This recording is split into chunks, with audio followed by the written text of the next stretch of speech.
Hi, this is Witchy Mom. I'm going to read you a few things. I think they're interesting. I mean, I've learned, I knew about the zodiac, but I really never stopped to think where they came from. You know? The word zodiac is an ancient Greek word meaning circle of animals. In Western astrology, the zodiac is a band-shaped section of the sky that contains 12 special constellations. Astrologers believe that each person is deeply influenced by the sign of the zodiac under which they were born. Each of the 12 astrology symbols indicates something about the personality of those born under that sign. Both the Western and Eastern zodiac make use of real and magical animal symbols. The origin of the Western zodiac probably comes from our prehistoric ancestors, observing that the seasons changed when certain groups of stars reached certain positions in the night sky. They remembered the constellations by naming them after the human, animal, or other figures that their outlines suggested. Around 2000 BCE, the Babylonians created the zodiac as a method of visualizing a passage of time that marked the 12 moons that appeared in the year. That, as our symbols, the Aries, Sagittarius, Taurus, Gemini, Now, I thought this was cool. Now, the Eastern zodiac, from China or Japan or wherever, I don't know. The rat, the ox, the dog. I'm a dog. But the story I never heard. According to Chinese legend, the order of the 12 signs was determined by Buddha, who during one New Year's celebration invited all of the animals in the kingdom together for a meeting. Yet only 12 creatures attended. The order of the animals in the Chinese zodiac corresponds to the order in which the animals arrived at the meeting with the Buddha. Rat came first, ox, tiger, rabbit, dragon, snake, horse, ram, monkey, rooster, dog, and pig. That's how the Chinese zodiac got theirs. And then there's these little fables, you've heard all of the Grimm's tales and stuff. Well, this one is from Aesop's, Aesops, apostrophe S. Okay, this is a Greek slave named Aesop, who died around 565 BCE. In Aesop's lifetime, two different masters owned him. The second one, named Ladmon, gave him his freedom as a reward for his great wit and extraordinary intelligence. His stories have stood the test of time. One of the most popular of his stories is of the tortoise and the hare who decided to have a race.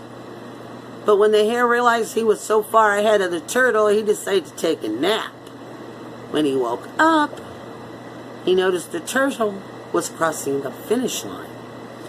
The moral is slow and steady wins the race, which teaches that persistence can deliver success.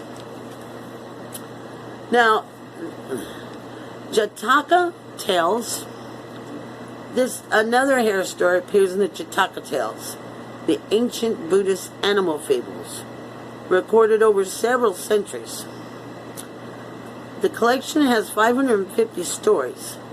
It tells of early incarnations of Siddhartha, Gautama, the person who would later become Buddha Shakyamuni. As the story goes, in one of his previous births, the Buddha was born as a hare. He had 3 friends, a monkey, a jackal, and an otter. Together they decided to practice charity on a religious feast in order to create good karma and earn extra spiritual points or merits. The otter, jackal, and monkey were more superstitious than religious, quickly bought or stole their offerings. The hare could not find anything that he considered to be good enough for almsgiving, so he decided to offer his entire body to charity. Indra, the king of the gods, did not believe that hare was sincere, so he tested the hare by disguising himself as an ascetic and chasing after him as if to kill him for food. The hare was delighted because this provided him with an opportunity to practice his ultimate charitable act. He asked the ascetic to kindle a fire so he could jump in and offer his roasted meat to him. Indra caused a heap of burning coals to appear, and the hare fell on the fire. The fire, however, did not burn him. Indra revealed his identity and applauded the hare's generosity by saying, "O wise hare, may your virtue be known for eons." He then placed the image of the hare on the moon for all of us to see. And then there's Grimm's fairy tales. We've all heard of them. Red Riding Hood, a naive little girl who takes advantage of and eaten by a trickster wolf who disguises himself as the little girl's grandmother. But the moral of the story is clear. Children should never talk to strangers. If they do, they may end up providing dinner for a dangerous wolf, disguised as a charming, sweet, polite person. There's a Native American coyote tale. The following somewhat gruesome tale is about the coyote as creator. Before people inhabited the earth, a monster walked upon the land, eating all the animals except coyotes. Realizing that Coyote was sly and clever, the monster invited him to stay in his home. When he got there, Coyote asked if he could enter the monster's stomach to visit his friends. The monster allowed this, and Coyote cut out his heart, set fire to its insides, and freed all his friends. Then Coyote flung pieces of the monster in 4 directions. And wherever the pieces landed, a new tribe of Native Americans emerged. Because he ran out of body parts, he used the monster's blood on his hands to create the 5th tribe. Now there's some sacred animals, like the cow in India, that's sacred. You know, they believe the milk, the curd, the butter, the urine, the dung, it's purifying and healing. They even decorate their horns. The lamb, in the Christian tradition, the lamb is an ancient and universal symbol of Christ.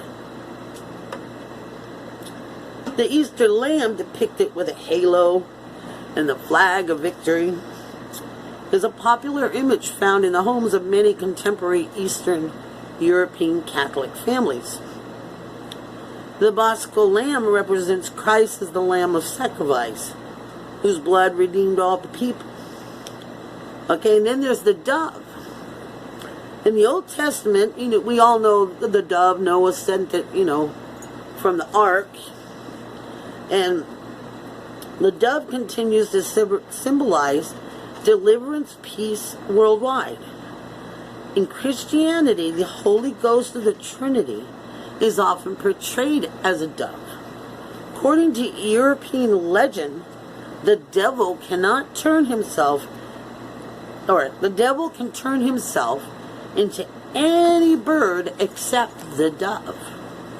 Now, I'm going to keep this short, and I'm going to give you more because I'm getting into this, and I think it's just pretty cool, some of the stuff that I'm reading here. And I'm going to learn how to find my own personal power animal.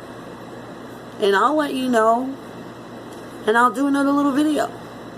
And if you're all curious, I got this book the other day at a half-price bookstore called Power Animals for Guidance, Protection, and Healing by Madonna Gaudy.